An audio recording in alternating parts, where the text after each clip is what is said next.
Shalom! Você está no podcast Exegese e Exposição. Exegese on demand para você. Aqui é o Davidson Bignon.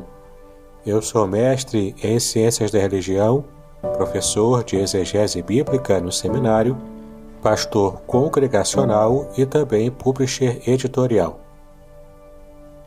Eu ajudo pastores e líderes cristãos a fazer estudos bíblicos na igreja sem ter problemas com interpretações erradas. Então, se você está pensando em compreender a sua Bíblia com segurança, não deixe de assistir a mais episódios como este aqui. Muito bem, então assine o canal, acione o sininho, curta, comente e também compartilhe. Você poderá me dar uma força me ajudando a ampliar o alcance com os estudos bíblicos de qualidade na internet.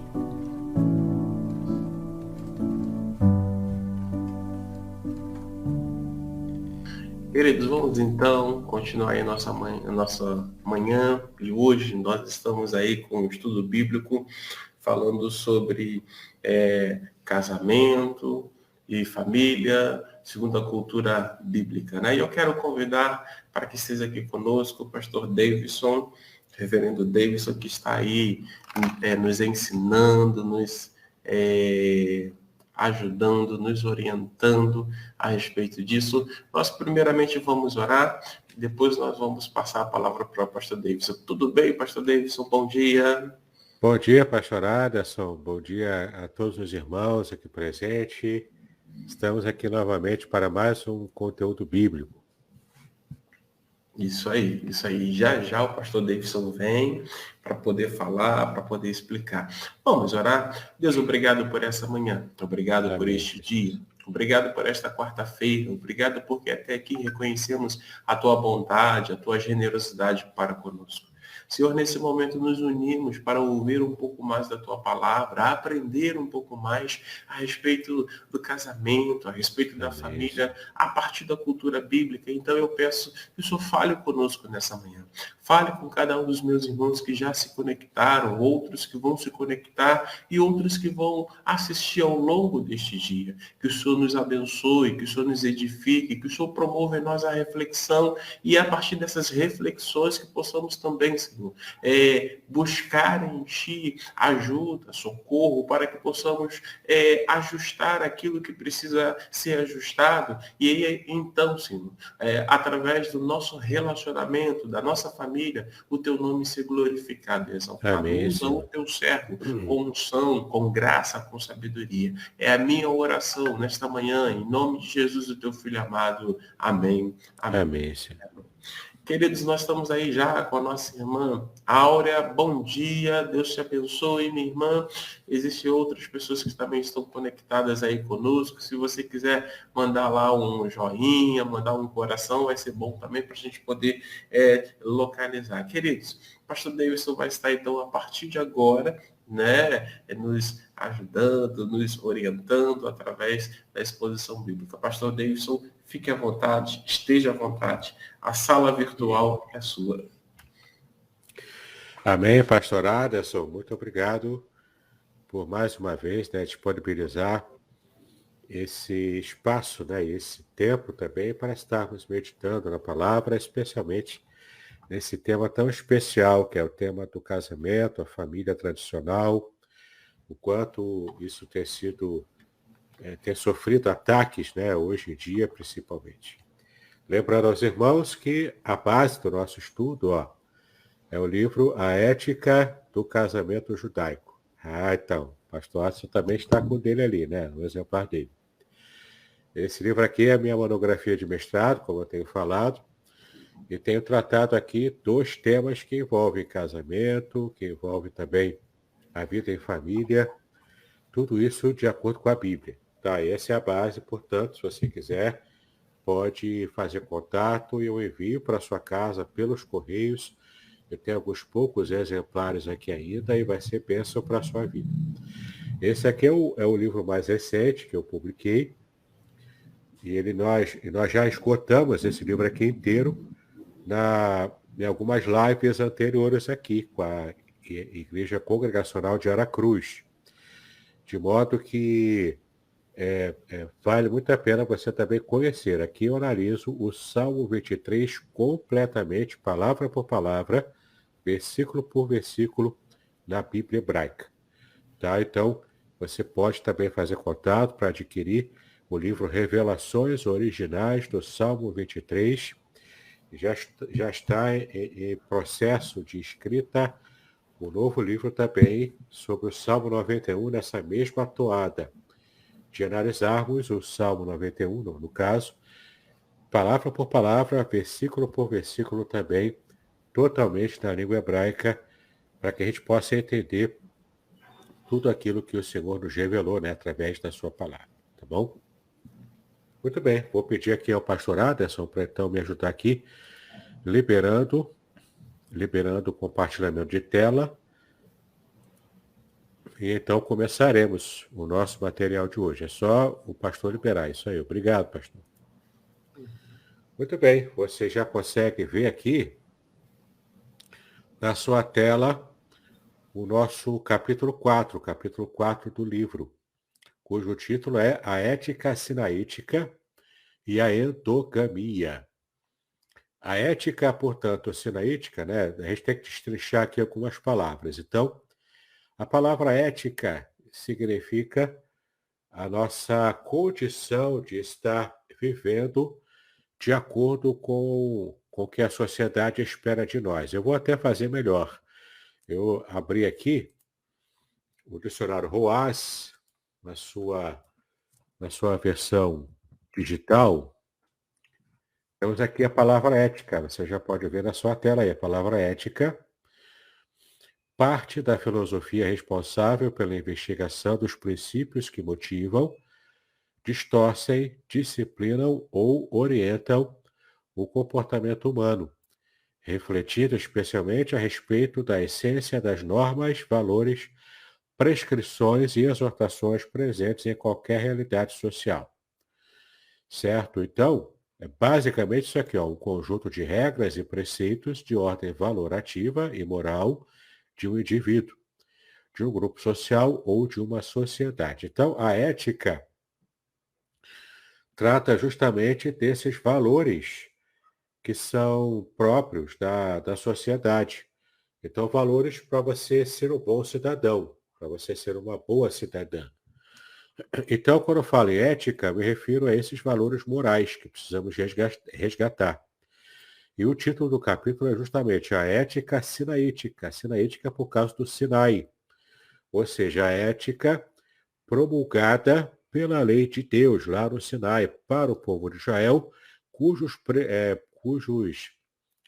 princípios ainda permanecem válidos para nós hoje mesmo, no século XXI. E ainda que não sejamos judeus, nós temos a nossa fé, ela é judaico-cristã. Então, os princípios da Bíblia sobre família, sobre casamento e família, que são princípios gerais que aparecem na Bíblia hebraica, inclusive, para e principalmente a fé judaica, nós também herdamos esses valores da ética sinaítica. Por quê? Porque nós somos cristãos e a nossa fé também ela bebe bastante da fonte judaica. Por isso os princípios são válidos ainda. E temos essa palavra nova aqui, ó, endogamia, que muito provavelmente você ainda não deve ter ouvido, né? Provavelmente está ouvindo agora pela primeira vez. Endogamia. O que significa endogamia? Vamos ver aqui também. Endogamia. Já chegamos aqui à palavra endogamia, que significa estado de endógamo. Aí até aí morreu Neves, né? Até aí a gente não sabe de nada. Mas vamos aqui, ó, para endógamo. Agora sim vai nos ajudar, ó. Que ou aquele que só se casa com membros de sua própria classe ou tribo, com a finalidade de conservar a sua nobreza ou a sua raça. O interessante é que essa palavra endógamo, ela surgiu na língua portuguesa em 1858. É a primeira vez que essa palavra surgiu. E temos aqui embaixo também, ó, a etimologia, né, de endo mais gamo. Gamo é casamento, né? Gamos, casamento. E endo, ou seja, é de dentro de uma tribo. E claro, o antônimo, né, dessa palavra é exógamo. Exógamo, né, é aquele que se casa com alguém fora da própria tribo, da própria raça, da própria classe social também. Então, endogamia significa isso. Aquele que se casa dentro da sua própria tribo. No caso lá, na época da Bíblia, israelita se casa com israelita, e não com outras nações, e não com outros povos. Isso era expressamente proibido pela Bíblia nesse período aqui, né, em que estava em vigência a lei já com Moisés, a partir de Moisés. Então, vamos tratar aqui no capítulo 4 da ética sinaítica, a ética que se refere à lei de Moisés, lá no Sinai, e o valor da endogamia, que era o valor antigo e também muito presente na Bíblia. Bom, tem uma frase aqui bem interessante, retirada da tradição judaica, que é o seguinte: a cólera no lar é como eiva no fruto. A imoralidade no lar é como verme no fruto. Então, cólera é coisa ruim, é como essa doença que é dada, né, com essa dificuldade no fruto. Eiva aqui se refere àquela cica, né, de aquele tipo de qualidade que o fruto tem que pode dificultar, não é, a sua degustação. E a imoralidade é comparada aqui como coisa pior, é como verme nesse mesmo fruto. Então a cólera é ruim, mas a imoralidade é pior, não é? E aqui diz respeito a questões sociais, a questões sexuais até, não é? Que envolve um princípio de imoralidade, que é o princípio próprio da impiedade. É o princípio de quem quer se dedicar à deturpação de algo muito bonito que Deus criou, que é a vida matrimonial, a vida sexual entre um homem e uma mulher. Né? Muito bem, então, essa é uma frase bem interessante, retirada da tradição judaica. Esse trecho que a gente vai falar hoje aqui, a gente falou rapidamente na primeira fase dos nossos estudos aqui sobre esse tema de família, mas tem um detalhe interessante que vocês vão gostar de aprender hoje, que é muito interessante, dá inclusive, pastor Aderson, dá uma pregação inteira, que eu vou falar daqui a pouco, mostrando uma imagem diferente aqui, tá bom? Bom, estar casado era o estado normal entre os hebreus, pois a família era a unidade social básica. Não é? Então temos aqui esse princípio geral, não apenas para a família hebraica antiga, mas até mesmo para nós hoje. Qualquer família, mesmo ocidental, ela é a base de qualquer sociedade. Embora haja tantos ataques contra esse valor, né, da família tradicional, a gente sabe, nós todos sabemos o quanto a família tradicional, ela sempre foi o esteio, sempre foi a base, o chão de toda a sociedade que esteja crescendo, que esteja, né, realmente trazendo uma vida boa, uma vida abençoada para aqueles que fazem parte dessa sociedade. Então, não se pode negligenciar a vida em família. E o modo como uma sociedade enxerga e vive a sua existência familiar é o modo que vai designar se essa sociedade é saudável ou se não é saudável. A gente vai percebendo isso quando estudamos, né, os conceitos de família na Bíblia. Bom, a palavra hebraica para casamento ou matrimônio é ratuná, que é o ratuná, né, como dá para você ver aqui. O verbo denotativo só ocorre no hitpael, que é um tronco verbal. Né? Os verbos em hebraico eles têm troncos verbais. Então, aqui, no hitpael significa que é a voz reflexiva, ou seja, é alguém que faz alguma ação que reside sobre ele mesmo.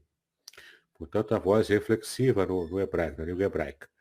Então, esse verbo denominativo, ou seja, que ele diz respeito a esse sentido do casamento, do matrimônio, ele só aparece na Bíblia no Itpael, ou seja, com esse sentido aqui, ó, fazer-se o marido de uma filha, ou se tornar o genro de alguém, tá? Então, você pode perceber aqui que na língua hebraica essa era a forma de se formar a frase usando a palavra ratuná em hebraico, tá bom? Muito bem. O próprio Todo-Poderoso, aqui se refere a Deus, né? Ao criar o homem, percebeu a necessidade deste ter uma companheira fiel que o acompanhasse ao longo da vida. Por isso, né, disse o Eterno, não é bom que o homem esteja só. De fato, né, Gênesis 2:18, né, embora a gente esteja aqui nessa versão aqui, que é a versão da Bíblia de Jerusalém, eu gostei de ler com vocês aqui esse mesmo versículo na Bíblia Almeida Corrigida Fiel, né? E disse o Senhor Deus, não é bom que o homem esteja só. Falei uma ajudadora idônea para ele. E essa palavra aqui, ó, idônea, em hebraico, significa uma ajudadora que esteja como que diante dele, ou seja, que esteja cara a cara com ele, que seja completamente perfeita e encaixada para as necessidades desse homem. Assim como também o homem, ele é perfeitamente encaixado para as necessidades dessa mulher que foi recentemente criada aqui.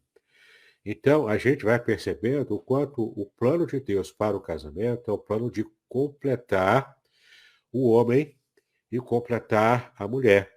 Ou seja, o homem só é completo quando ele está em estado de casamento. A mulher também só é completa quando também está inserida no casamento. Agora, é muito interessante a gente perceber que muitas vezes muitas pessoas se perguntam, mas então o solteiro não consegue ser completo, não consegue ser feliz? Sim, em certo nível, o solteiro consegue ser feliz, especialmente em nossa sociedade. Uma sociedade que é mais dedicada ao valor da individualidade. Mas não era esse o valor da época bíblica. O valor, na época da Bíblia, era o valor da coletividade. Então, a pessoa reafirma a sua felicidade e a sua condição, mesmo como ser humano, né? Se ele estava inserido numa tribo, e para poder fazer parte plenamente de uma tribo, ele tinha que estar associado com uma outra pessoa em casamento. Então é muito interessante como desde o começo Deus preparou essa instituição do casamento para abençoar. E olha que interessante, a Bíblia diz em Gênesis também que Deus fez o homem à sua imagem e semelhança. Que Deus fez o homem no sentido de ser humano, o homem e mulher. A sua imagem e semelhança, ou seja, nós somos a representação de Deus nessa realidade, na realidade da Terra, a realidade física. Os animais não são, o restante da natureza não é. É o ser humano que é, tanto o homem quanto a mulher. Agora, há uma dimensão não apenas individual, né, do homem individualmente, sendo a representação dessa imagem e semelhança de Deus. E também a mulher, né, ela individualmente sendo a representação dessa imagem e semelhança de Deus. Mas é mais do que isso. Na própria percepção da língua hebraica, você percebe que na situação de casamento, homem e mulher, eles têm uma dimensão específica de revelação da imagem e semelhança de Deus, que só acontece no casamento, daí a plenitude. E agora eu quero apresentar para vocês uma imagem muito interessante, eu vou até ver se eu consigo aumentar aqui. Estou aumentando aqui o zoom para que enxerguemos melhor essa imagem. Muito bem. Você percebe aqui que nós temos o caso 1 e caso 2 da imagem, né? Porque vocês vão perceber agora uma, uma realidade que só consegue perceber quem leva em conta a língua hebraica, que foi o original em que o Antigo Testamento foi escrito. E a língua hebraica, ela tem assim muitos mistérios que somente lendo uma tradução na Bíblia a gente não consegue perceber. A gente vai perceber que Deus falou para Adão e para Eva, né? Ele deu um nome para eles, né? Que Ish, em hebraico, significa homem. É assim que se escreve. Ó. Você percebe que tem essa consoante aqui em vermelho, que ela está destacada aqui. Ish, em hebraico, significa homem. Tá ok? Isha significa mulher.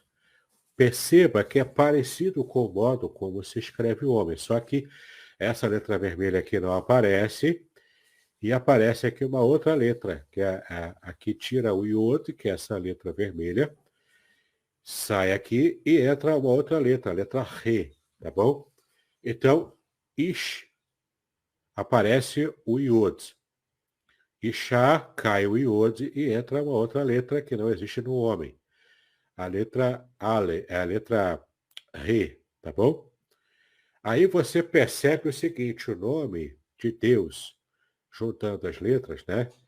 É Yahweh, ou Yahvé, né? Eu prefiro usar a tendência mais atual dos especialistas é dizer que a provável forma de se falar o nome de Deus, né? Se pronunciar o nome do tetragrama é Yahweh.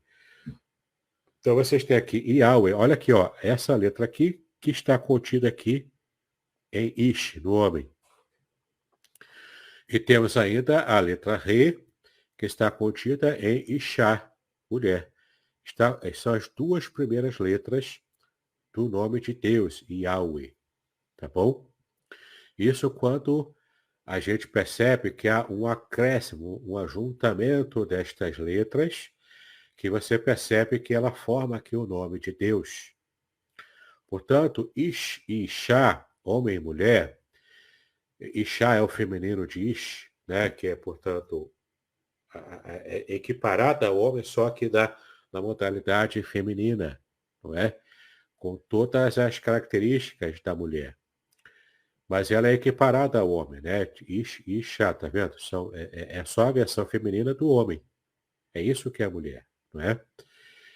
E Yahvé, Yahweh, ele está aqui, ele contém dentro do próprio nome revelado de Deus essas partículas divinas que estão atreladas aos nomes do homem e da mulher.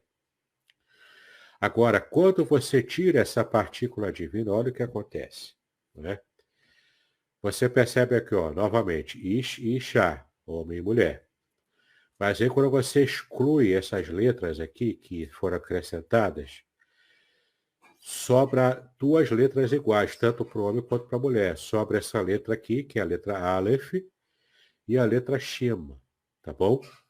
Aqui é a mesma coisa, a letra Aleph, que é o que sobra, e a letra Shem. Tá vendo? São as mesmas letras que sobram. Quando você, em vez de acrescentar, você retira esses nomes aqui, essas letras, que são consideradas na tradição judaica como uma partícula divina. Tá bom? Então, quando você tira a partícula divina dos nomes, Ish e Isha, homem e mulher, você exclui, portanto, essas letras, sobra, tanto para o homem quanto para a mulher, sobra a palavra Esh. Esh, em hebraico, significa fogo. Fogo no sentido de que consome o casamento, consome a vida. Ou seja, o casamento onde você tira Deus, onde você tira a partícula divina, só sobra para esse casamento briga, dificuldade, só sobra para esse casamento problemas sérios de relacionamento e até dissolver por completo o próprio casamento, porque é o fogo que está consumindo o casamento. Aqui, a ideia do fogo aqui na cultura judaica, nesse sentido aqui, não é o fogo de paixão, de amor, de paixão, não. É fogo de consumir, é briga.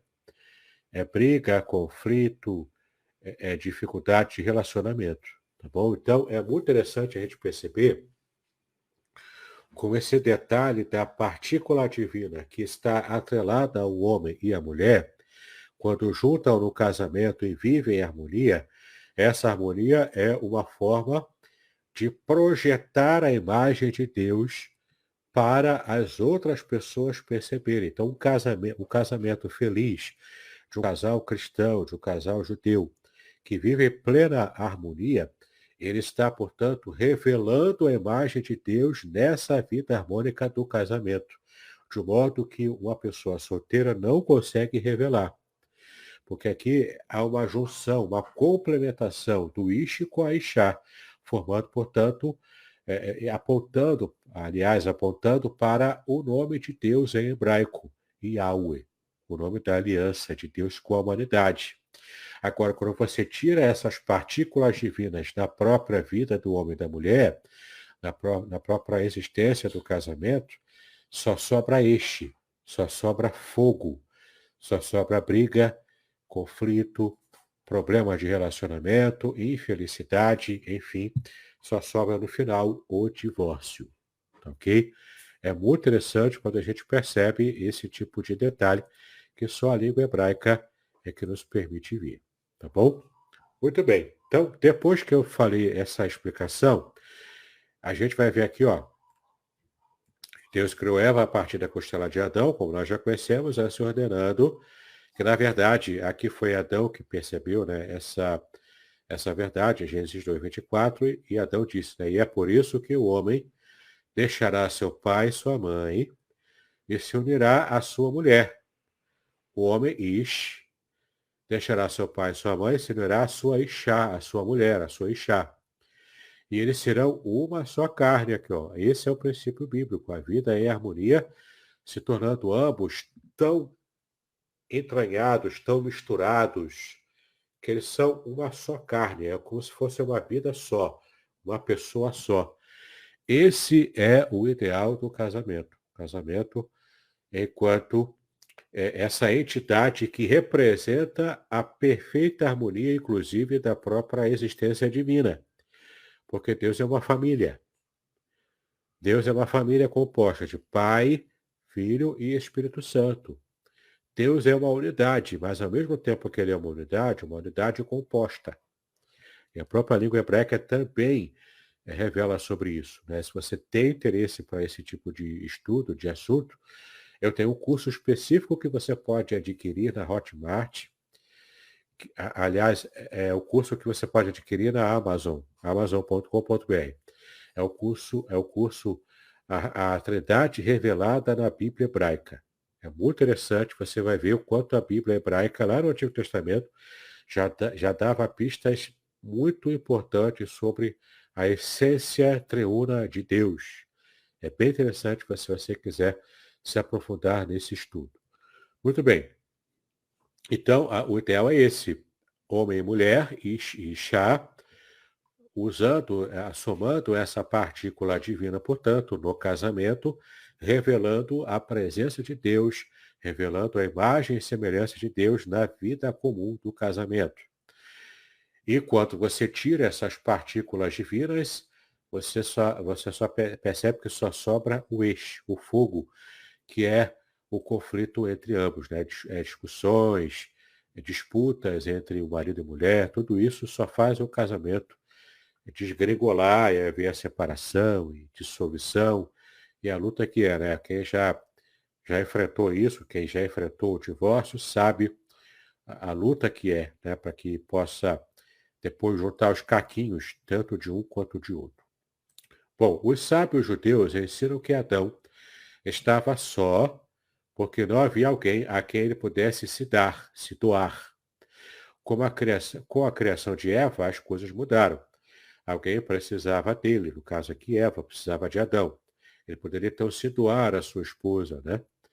Então precisava dele e também do seu amor. Assim como ele precisava também do amor de Eva, da sua esposa. A palavra hebraica para amor, ahav, vem da raiz yahav, que significa dar, o que já indica quão importante é saber doar-se à pessoa eleita do seu coração. Tá? Mais uma vez aqui, os termos em hebraico nos ajudando a perceber o real sentido, no caso aqui agora, de amor na Bíblia hebraica, tá bom? O que a Bíblia ensina sobre amor é isso, é doar-se. Amor é doação. É você ser abnegado, não é você querer já se casar com alguém pensando assim, eu quero me casar porque eu quero que essa pessoa me faça feliz. Na verdade, deveria ser o oposto. Tanto o marido quanto a esposa, tanto o noivo quanto a noiva, devem buscar se casar para buscar fazer o outro feliz, de alguma forma. Servir ao outro, amar o outro é servir ao outro, é cuidar do outro, entende? É de fato se doar por completo à pessoa que você escolheu amar. Podcast Exegese e Exposição. Exegese on demand para você.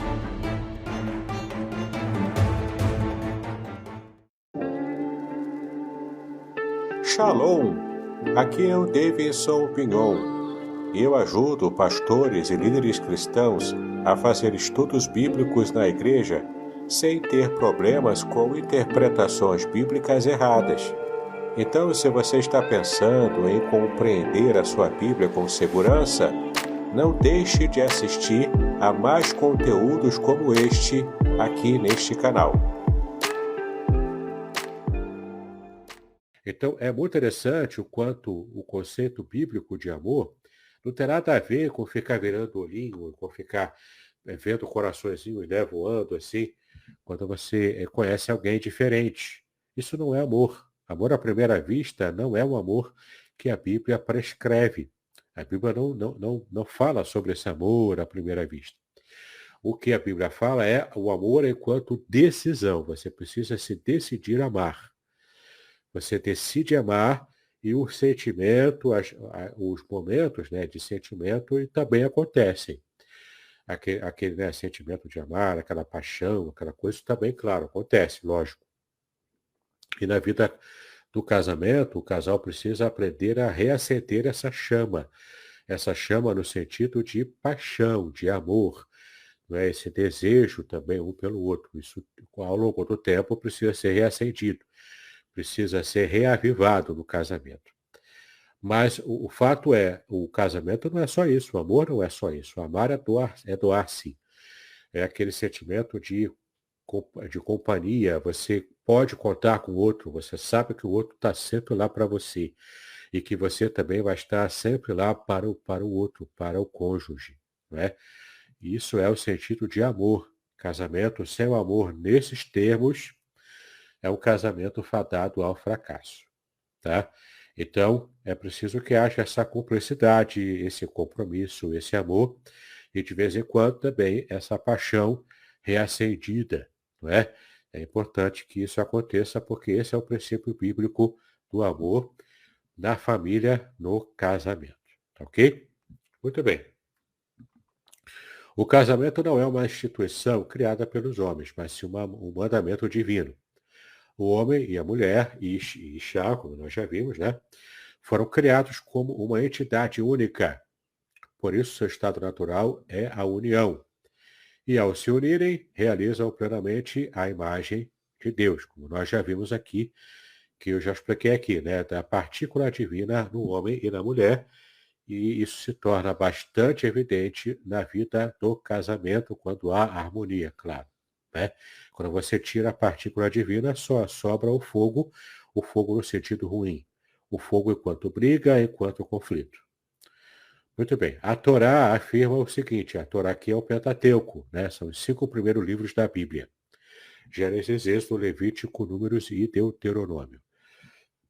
Então a Torá afirma, Deus criou o homem à sua imagem. Na imagem de Deus, ele os criou, homem e mulher. A imagem de Deus aqui ó, abrange tanto homem quanto mulher. E percebe que é uma adição aqui, ó, homem e mulher, ou seja, na situação de casamento. Homem e mulher unidos no casamento espelham a imagem de Deus de modo completo, como nós já vimos aqui. Deus então os criou e os abençoou, lhes disse, sejam fecundos, multipliquem-se. Tá bom? Então, o casamento é base para a felicidade tanto do homem quanto da mulher. Dá para ser um pouco feliz sem casamento? Dá. A vida de solteiro tem lá, dependendo do temperamento, se a pessoa consegue viver bem, né? Tem gente que consegue viver bem. Mas não vai também espelhar a glória de Deus, vai também revelar a glória de Deus, né? Vai revelar a imagem e semelhança de Deus também como solteiro, como indivíduo, mas a vida singular, a vida de solteiro, não espelha de modo completo, de fato, a imagem e semelhança de Deus, como Deus projetou para que a gente esteja revelando ao mundo, tá? Então, o casamento faz parte do propósito de Deus de ser conhecido de modo completo no mundo que perdeu essa condição de conhecer a Deus, tá? Daí o nosso papel como casais de estarmos tratando bem a nossa esposa, né? Como o próprio texto do Novo Testamento diz, né? Paulo falando isso, que eu tenho que amar a minha esposa como Cristo amou a igreja.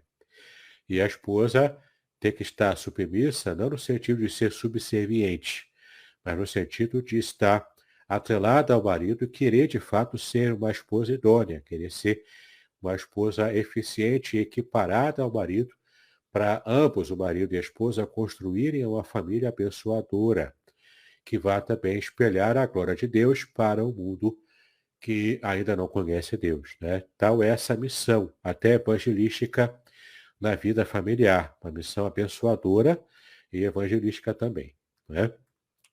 A base bíblica para o matrimônio monogâmico, ou seja, o matrimônio, né, o casamento só entre um par e não a poligamia, né? O matrimônio monogâmico está na própria Torá. Percebe aqui em Gênesis 2, 18 e 24. Nós vamos ler aqui agora, ó. Gênesis 2, 18 e 24. E disse o Senhor Deus, não é bom que o homem esteja só, farei uma ajudadora idônea para ele. Como nós já vimos também, né? Uma mulher equiparada ao homem, que esteja como que diante dele, tete a tete, cara a cara, sem estar sendo diminuída ou até se sentir superior, né? Os dois, ambos estão em igual condição perante Deus, tá bom? Versículo 24, portanto, deixará o homem, seu pai e a sua mãe, aqui é Adão falando novamente, né? E apegar-se à sua mulher e serão ambos uma carne, né? Serão ambos, como indivíduos, formando uma única entidade, sendo uma carne só, tá? Isso é o casamento. Então, essa é a base para o matrimônio monogâmico, o casamento entre o homem e a mulher, e ponto. O que entra depois disso é gambiarra, né? Como o pessoal diz aí. A poligamia, no entanto, era comum, era tolerada, apesar de não ter sido enfatizada ou até é, recomendada, né, na Bíblia. Mas ela era tolerada, porque era uma condição que, infelizmente, se tinha antigamente, né? Vamos ver aqui os versículos, olha só. Juízes e segundo Samuel. Juízes 8:30, e teve Gideão 70 filhos, que procederam dele porque tinha muitas mulheres. Então, qual é a lógica aqui? A lógica matemática, né? Quanto mais mulher, mais filho essas mulheres poderiam dar.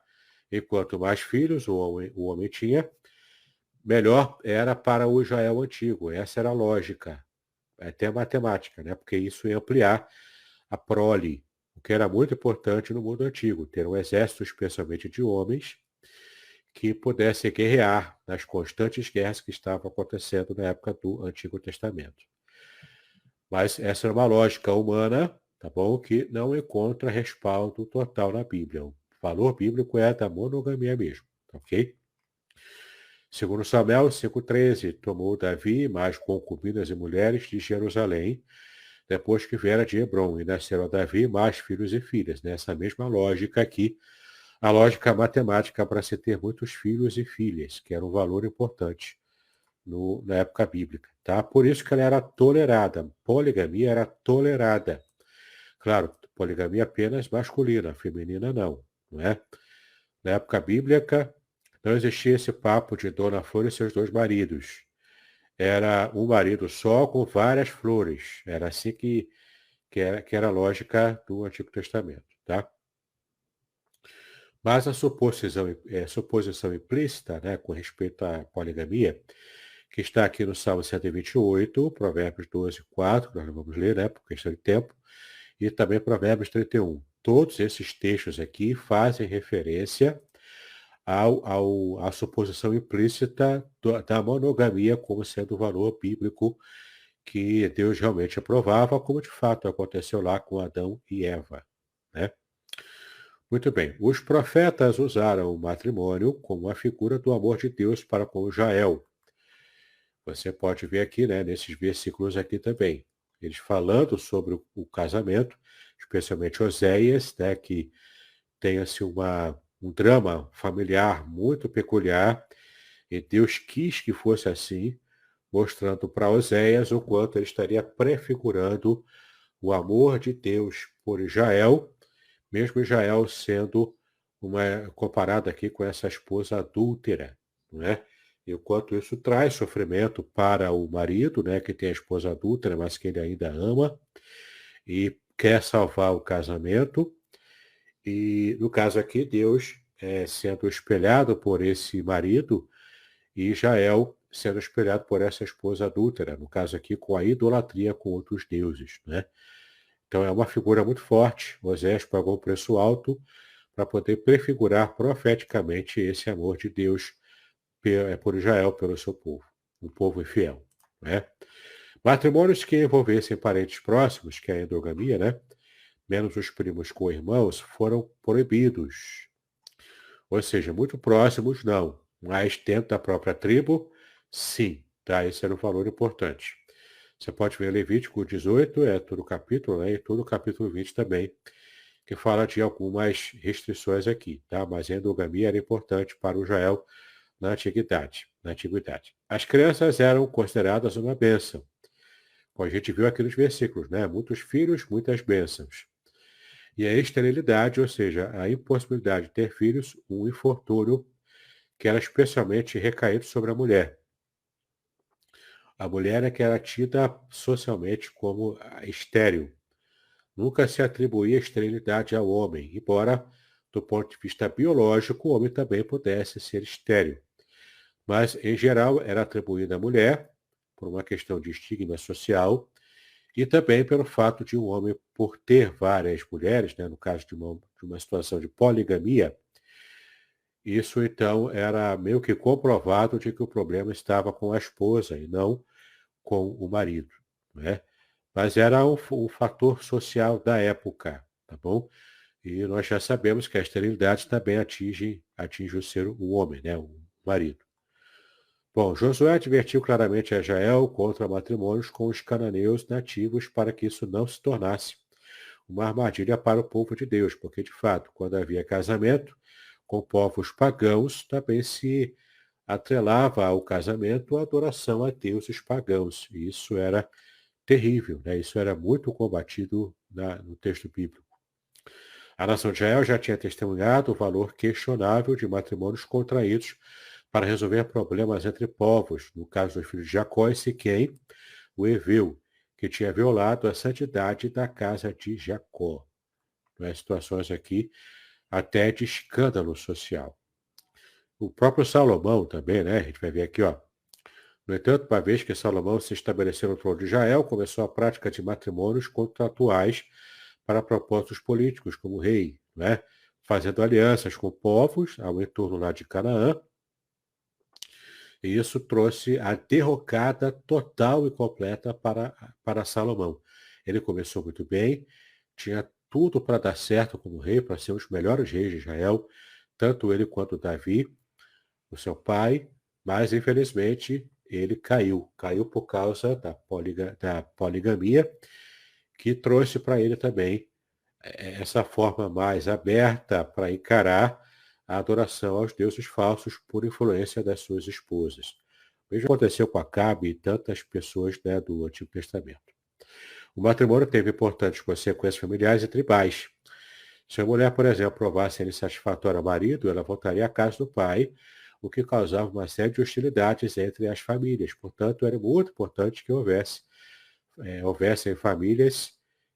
famílias que, de fato, tivessem harmonia, né? Um relacionamento harmônico entre marido e esposa. Que quando não tinha, problemas sociais acarretava, inclusive hostilidades e até violência. O procedimento natural, então, era que as famílias envolvidas estabelecessem as condições para a união. Por isso que havia o casamento arranjado entre familiares. Era um contrato, né? Era como se fosse um negócio, um contrato mesmo feito. E o amor iria nascendo à medida que o noivo e a noiva iam se conhecendo e convivendo. Daí surgiram os casamentos arranjados, tão comuns ainda hoje no Oriente Médio. Isso não excluía automaticamente o consentimento do casal, né, o jovem casal. E casamentos por amor também eram possíveis, apesar de raros. O marido era tido como senhor, o dono da esposa, mas esta não era uma norma absoluta. Quando o marido era incorporado à tribo da esposa, as crianças eram consideradas como pertencentes à tribo ou família dela, ok? Você pode também, depois, vendo aqui os versículos para comparar. O noivado entre os israelitas antigos era um acordo que estabelecia deveres e era considerado uma parte do matrimônio. O dote deveria ser pago aos pais da noiva. O dote é o pagamento que o noivo paga aos pais da noiva pelo privilégio de se casar com ela. Não é? Eu costumo brincar dizendo que esse estilo de dote não existe mais na nossa sociedade ocidental, claro. Mas existe na sociedade oriental ainda. No Oriente Médio ainda existe o dote. Mas o dote que nós pagamos hoje para casar é diferente, não é? É o dote com impostos, é o dote com esforço para manter bem a sua esposa, né? Um dote também que pagamos mais diferente, certo? Bom, o dote deveria ser pago aos pais da noiva e este era o elemento central do noivado. O noivado consistiu em uma determinação das condições do matrimônio na presença de testemunhas. A união poderia acontecer alguns meses ou até mesmo anos depois do noivado. A deslealdade dos noivos também é considerada como adultério. A lei, inclusive, prescreve isso. É bom a gente dar uma olhadinha aqui. Né? Deuteronômio 22, 23. Quando houver moça virgem, desposada, ou seja, noiva, né? E o homem a achar na cidade, se deitar com ela, é que o texto vai continuar dizendo o quanto isso é pecado, tinha que apedrejar, coisa e tal, né?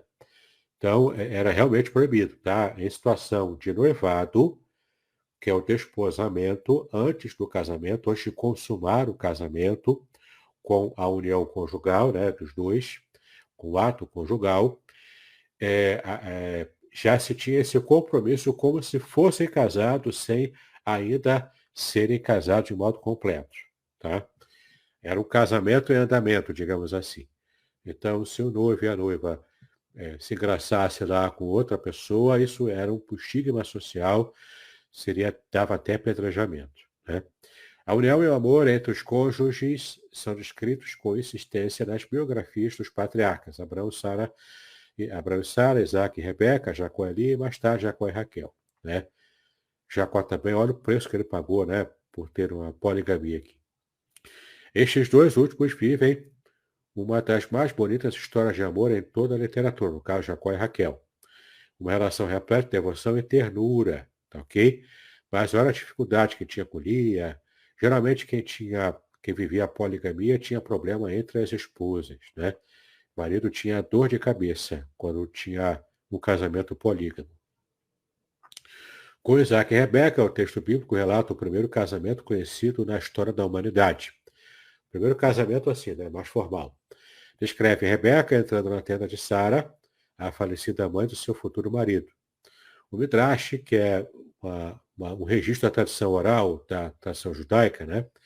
O Midrash indica que os milagres que se realizavam através de Sara e que haviam cessado com a sua morte reapareceram através de Rebeca. Tá? Essa aqui é a tradução judaica, só para a gente conhecer. Tá bom? Muito bem, terminamos então a nossa aula de hoje. Quero agora abrir aqui o espaço para que o pastor Aderson agora esteja coordenando aqui esse momento de perguntas e respostas desses minutinhos que temos ainda. Oi, queridos, bom dia. E aí, nós temos alguns irmãos que estão participando, como a Elisel, a Dora, o Francisco Vilela, também o Sérgio, a Cris também está participando, a Áurea. Vocês têm algum pedido, alguma pergunta? Se quiser, pode colocar aí no chat. Pode fazer a sua pergunta aí no chat para que possamos esclarecer né, a respeito do estudo que foi dado hoje, ok? Enquanto algum irmão aí se prepara, eu estava aqui ouvindo, né, a exposição, o estudo, e achei interessante quando o pastor Davidson colocou aquela imagem lá em hebraico, né? Sim. E aí tem lá a questão das letras, né? E é interessante, Se eu vou quiser, eu chamar coloco de de... volta aqui. Ele está aberto aqui ainda. Pode, por Pode favor, para a colocar? gente ler. Então, ok, só um segundinho.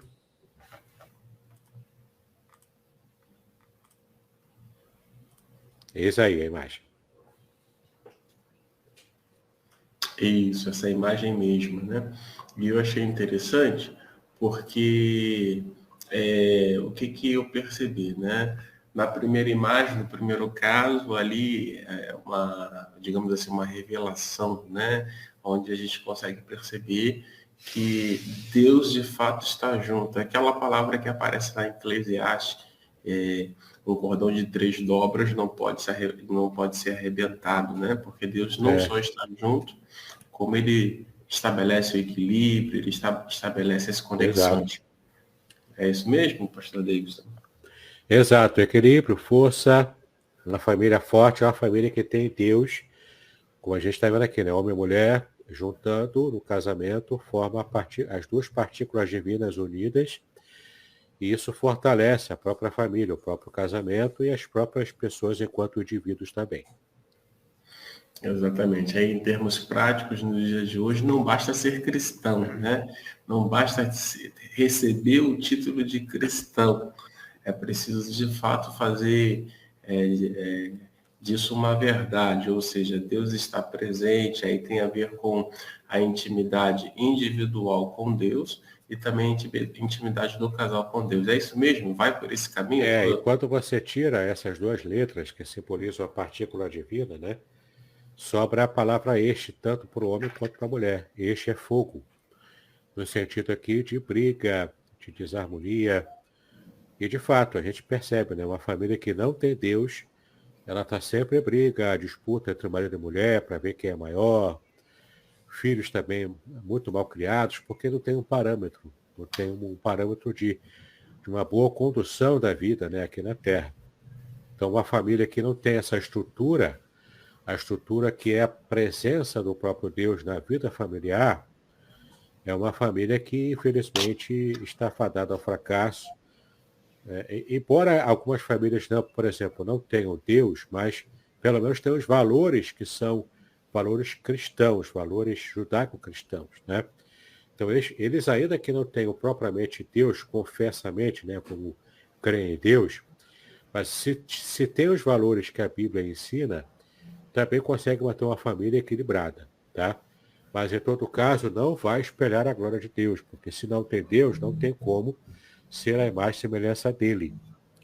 Então, se você quer uma família abençoada, de modo assim concreto, de modo seguro, precisa ter Deus. Né? Tanto o marido quanto a mulher precisam temer a Deus, precisam ter uma vida espiritual juntos, precisam estar próximos do Senhor, até para poderem também criar filhos no caminho de Deus. Isso faz toda a diferença na nossa vida. Bacana, interessante esse seu comentário. Tá aí, ó, irmão. Se alguém ainda não tinha atentado para isso, se atenta então para esse pequeno e importante detalhe. E aí a saideira, né? Tô vendo aqui, não tem nenhum, até Uma agora não pergunta, né? apareceu nenhuma pergunta. A Bacana. saideira é que você falou e eu achei interessante, né? Achei interessante pelo seguinte, você falou assim, não existe, as minhas palavras, né? O amor, ele não acontece assim na primeira vista. O amor, na verdade, ele deve ser conquistado, ele deve ser decidido. Foi a expressão que você Ele é utilizou. construído, exato. O amor é Poxa, construído. É uma decisão que você tem e você, por ter tomado a decisão, você vai construindo esse amor ao longo dos anos, né? Interessante, eu queria até mandar um abraço aqui, pastor Aderson, para o uhum. Francisco Vilela. Ele é seminarista, é meu aluno lá no seminário de Niterói. E também o Sérgio Monteiro. Se o irmão Sérgio Monteiro for quem eu estou pensando, Ele é uma pessoa também tarimbada na internet. Eu não sei se é ele. Pelo menos tem o mesmo nome, né? Sérgio Monteiro. Conhecedor também profundo do hebraico, se for esse irmão aqui, tá? Mas caso não seja, caso seja só uma coincidência, né, de ter o mesmo nome, em todo caso, também, um bom dia a todos, Deus abençoe a todos nós, né? Bom dia, Deus abençoe vocês. É um privilégio tê-los aqui na nossa página, tê-lo aí conosco na parte da manhã, através desse estudo abençoado do pastor Davidson. Volte virtualmente outras vezes, né? Isso aí. Toda Então, quarta-feira, né? Se Deus quiser. uhum. Então, assim, a gente já começa a tirar aí desfazer alguns mitos, né? Porque passa pela decisão e aí essa decisão nos leva a construir um relacionamento saudável, leva-nos Isso. a construir, a gerar o amor, né? E aí faz sentido, então, que quando uma família tem Deus, que começa a construir esse amor, né, com base no próprio Deus, e aí ela, como você falou, torna-se uma família abençoada e também abençoadora. Exato. Muito bacana, muito bacana. Queridos, estamos chegando aí ao final da nossa aula de hoje. Agora aqui, Ainda ó. não tem. Exatamente. Ó, pastor Davidson lá mostrando. Ó. Quem ainda não tem este livro, eu sugiro, eu indico, né, esse livro para você ler. Ele está fazendo só uma passagem rápida, mas esse livro aqui tem muito mais conteúdo que você vai poder folhear. Você que gosta de pregar, de ensinar, principalmente naquele período que fala sobre a família, o período do mês de maio, então, ó, já fica aí a indicação desse livro, não é, pastor Davidson? Isso aí. Esse é o livro que vai realmente trazer todas essas informações para você daqui para mais, né? A gente vai avançar ainda nos capítulos aqui e o quanto a gente vai aprender com o que a Bíblia ensina de valores importantes para a família, para o casamento, enfim, para a nossa vida. Ok, então vamos encerrar, né, aí a nossa live desse dia, que quero te incentivar, te encorajar, te estimular a que você possa construir o seu amor enquanto família, enquanto casal. O pastor até Davidson falou de tempo em tempo é bom dar lá uma renovada, né? De tempo em tempo é bom tá lá, né? Para que ele não caia na mesmice, não caia no dia a dia. Então, eu quero te incentivar a continuar construindo o seu relacionamento, o seu casamento, e quero te incentivar a buscar sempre a intimidade com Deus para que seja abençoado e abençoador. Amém. Pastor Davidson, considerações finais e depois, de gentileza, faça a oração final. Amém. É um prazer novamente estar aqui com vocês, né? Toda quarta-feira estamos juntos aqui, de 7 às 8 da manhã, fazendo essas lives de conteúdo bíblico para para a bênção, né, da sua vida, para o seu conhecimento. Adquira o livro, se você quiser, faça contato. Meu WhatsApp é 021 aqui no Rio de Janeiro, 998585402. E eu terei prazer em responder você, te explicar como é que faz, para você adquirir e envio para você o livro pelos correios. E vai ser uma bênção para a sua vida. Tá bom? Se quiser a versão digital para Kindle, também você pode adquirir também lá na Amazon.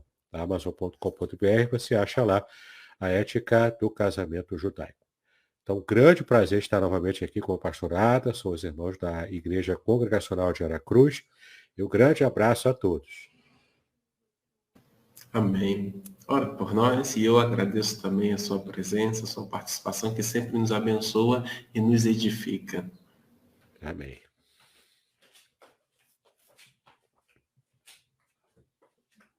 Ora pra gente. Sim, vamos fazer a oração então, oração final. Pai, nós te exaltamos pelo privilégio que nós temos em estar, ó Pai, novamente estudando a tua palavra. Pedimos a tua graça constante para a nossa vida familiar, para o nosso casamento. Aqueles, ó Pai, que têm talvez dificuldade no casamento porque se afastaram dos princípios da tua palavra ao longo do curso da sua vida familiar. Pedimos a tua graça, a tua misericórdia, para que volte a harmonia do lar. Alguns, ó Pai, que talvez tiveram seus primeiros casamentos desfeitos por algum motivo, pedimos também a tua graça, o teu perdão e a tua bênção para a vida, ó Pai, de todos nós que desejamos ter uma vida familiar abençoada. Então, cuida de nós, nos ajuda a compreender os princípios e colocá-los todos em prática. Assim pedimos a tua bênção, em nome de Jesus, hoje e para sempre. Amém e amém. Amém, queridos. Até a próxima quarta-feira com esse estudo, casamento e família, segundo a cultura bíblica. Amanhã nós teremos a nossa manhã com Deus. Na sexta-feira também a nossa manhã com Deus. E sexta-feira, amanhã e sexta-feira, se Deus quiser, teremos também visitantes, teremos também pessoas que estarão contribuindo, tá bom? Grande abraço, Dora, um beijo no seu coração, Dora. A Cris só fala em você, só fala sobre a sua vinda. A Cris está me deixando sem cabelo, ó como é que já tá ralo. Só fala em você, Dora, só fala em você. Não vemos a hora de chegar em setembro. Queridos, um beijo no coração, Pastor Davidson. Deus te abençoe rica e abundante. Shalom a todos, viu? Shalom, pastoraço, shalom a todos.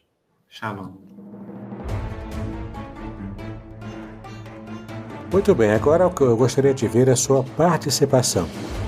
Entre em contato comigo, compartilhe a sua experiência comigo e quem sabe até se você enviar em formato de áudio, eu possa aproveitar a sua experiência para apresentar no próximo episódio do podcast Exegese e Exposição. Eu sou Davidson Pignon e eu ajudo pastores e líderes cristãos a fazer estudos bíblicos da igreja, sem terem problemas com interpretações erradas.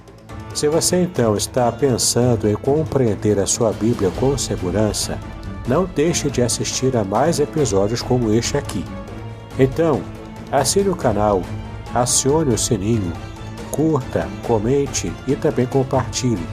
Ajude-me a ampliar o alcance com estudos bíblicos de qualidade na internet. Que Deus abençoe os seus estudos, paz e bênção sobre a sua vida.